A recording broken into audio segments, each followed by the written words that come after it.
Selamat malam sahabat GPB, kiranya damai sejahtera Tuhan menyertai kita semua dimanapun kita boleh berada. Berjumpa kembali dalam program Night Call di malam hari ini tanggal 20 Oktober 2025.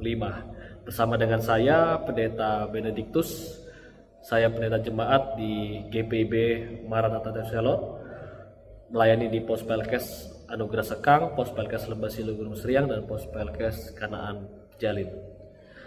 Sebelum kita membaca dan merenungkan firman Tuhan, marilah kita berdoa meminta bimbingan Roh Kudus dari Tuhan. Mari kita berdoa. Terpujilah namamu Tuhan Allah Bapa yang Maha Kuasa.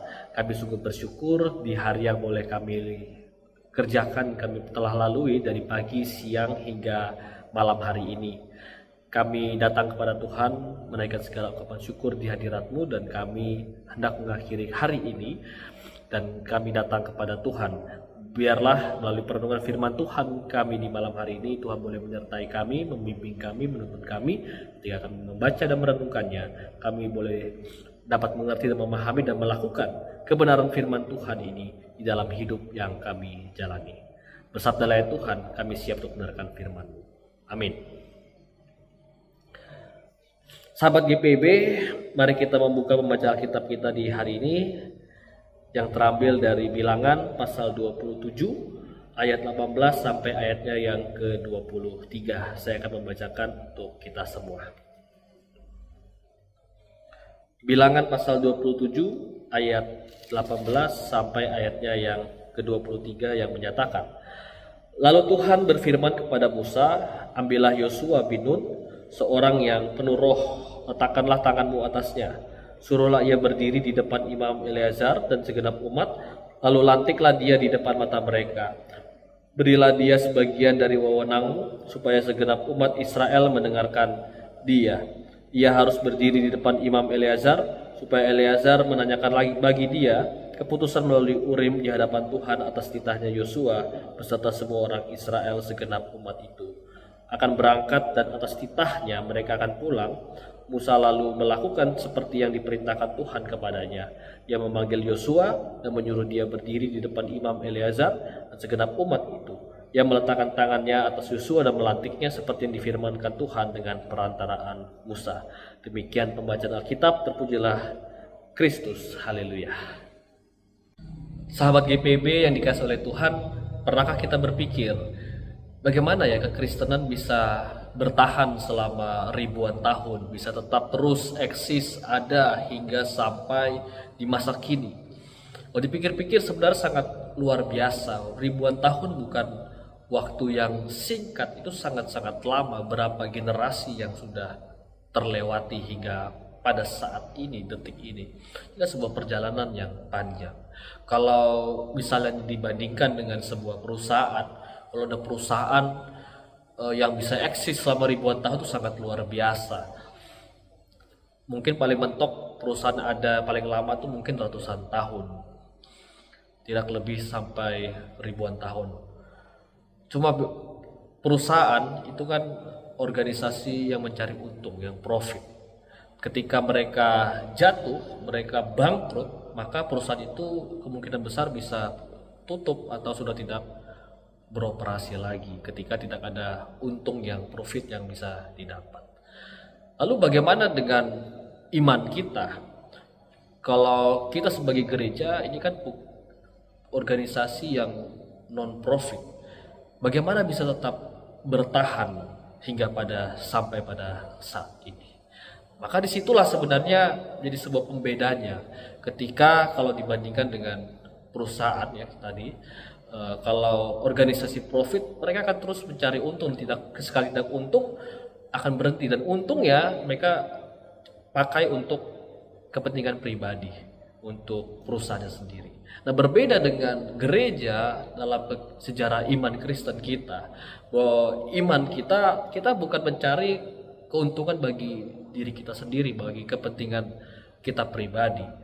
Karena kita yang kita lakukan dalam sejarah iman kita dari masa ke masa, dari generasi ke generasi hingga pada saat ini, kepentingan yang kita lakukan itu semata-mata untuk kemuliaan bagi nama Tuhan. Bahwa bukan untuk kepentingan saya pribadi atau orang-orang tertentu, kelompok tertentu. Tapi kan semua ini hanya untuk kemuliaan bagi nama Tuhan. Sehingga saya kira itulah yang membuat kekristenan bisa bertahan, salah satunya ya. Bertahan hingga sampai pada detik ini karena begitu banyak umat Tuhan yang bekerja, yang melakukan pelayanannya dalam kehidupannya, dalam segala aktivitasnya sehari-hari, bahwa mereka tidak serta-merta hidup untuk kepentingan, untuk egonya sendiri, untuk dirinya sendiri, tapi semuanya semata-mata untuk pekerjaan Kristus, pekerjaan Tuhan di dalam hidupnya. Sehingga banyak orang yang mengenal, yang merasakan kasih Tuhan melalui kehidupan setiap umat Tuhan dari setiap masa, dari setiap tahun, setiap generasi, maka terus bertumbuh subur hingga pada saat ini kekristenan bisa dikatakan salah satu agama dengan pengikut yang sangat banyak. Itu kan sangat luar biasa bagaimana kekristenan kita sebagai umat Tuhan itu bisa boleh hadir di dunia ini, dan kita ingat bahwa semua itu bukan untuk kehebatan diri kita sendiri sebagai manusia, tapi semuanya itu kemuliaan nama Tuhan. Dan inilah yang menjadi sebuah yang ingin disampaikan melalui firman Tuhan kita di malam hari ini. Bagaimana pembacaan Alkitab kita ini adalah bagian dari Yosua yang akan dilantik menggantikan dalam kepemimpinan ya dari bangsa Israel ketika mereka berada di padang gurun dan akan digantikan oleh Yosua. Bahwa apa yang digantikan dalam kepemimpinan ini bukanlah semata-mata kepemimpinan secara duniawi saja. Bahwa kita bisa melihat di sini bahwa dalam Yosua yang akan meneruskan kepemimpinan dari Musa ini disaksikan oleh Imam Eleazar.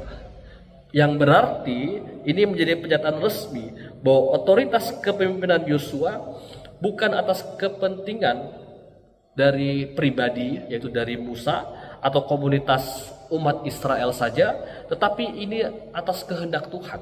Imam Eleazar inilah yang menjadi saksinya, dan karenanya tentu Tuhan akan memperlengkapi Yosua dengan hikmatnya, dengan pengetahuan yang datangnya daripada Tuhan. Sehingga bagi Musa kita bisa lihat bersama dalam pembacaan kitab kita bahwa tanggung jawabnya adalah mempersiapkan Yosua, bukan untuk melanjutkan sekedar kepemimpinan Musa, kehebatan Musa yang dia lakukan selama memimpin bangsa Israel, tetapi melanjutkan misi Tuhan, melanjutkan karya pelayanan Tuhan. Sehingga yang kita baca ini penumpangan tangan Musa yang bukan hanya sekedar seremonial, tapi juga perwujudan pengalihan roh kepemimpinan, melanjutkan visi pelayanan Tuhan yang menjadi tujuan Tuhan bagi umatnya. Sehingga saya kira itulah yang boleh menjadi pedoman, jadi panduan dalam kehidupan kita hingga pada masa kini. Bagaimana kekristenan itu bisa terus ada dan terus eksis. Saya yakin banyak umat Tuhan, manusia, kita sebagai umatnya, kita terus melanjutkan karya pelayanan ini. Paling tidak pertama-tama kita boleh hadir dalam kehidupan keluarga kita, dari orang tua ke anak, dalam keluarga, saudara bersaudara, di dalam gereja, dalam segala pelkat yang ada kita boleh hadir. Bagaimana kita sama-sama belajar, sama-sama bertumbuh di dalam Tuhan, dalam gereja. Dan disitulah saya yakin ketika kita melaksanakannya dengan sungguh-sungguh, bukan atas dasar kepentingan kita pribadi, kepentingan maunya kita semanusia, tapi ketika kita melakukannya, ketika kita atas kehendak Tuhan, saya yakin iman itu akan terus bertumbuh, bahwa kepemimpinan dalam iman, dalam gereja akan terus ada regenerasi dari generasi ke generasi hingga pada berganti waktu ke waktu, masa ke masa. Saya yakin semuanya itu akan terus eksis, akan terus hadir iman kita sebagai umat Tuhan dalam perjalanan karya pelayanan Tuhan dalam kehidupan kita. Karena itu marilah kita belajar sebagaimana seperti Musa dan Yosua, kiranya kita juga mempersiapkan dan mewariskan karya Tuhan dalam kehidupan kita, untuk generasi berikutnya.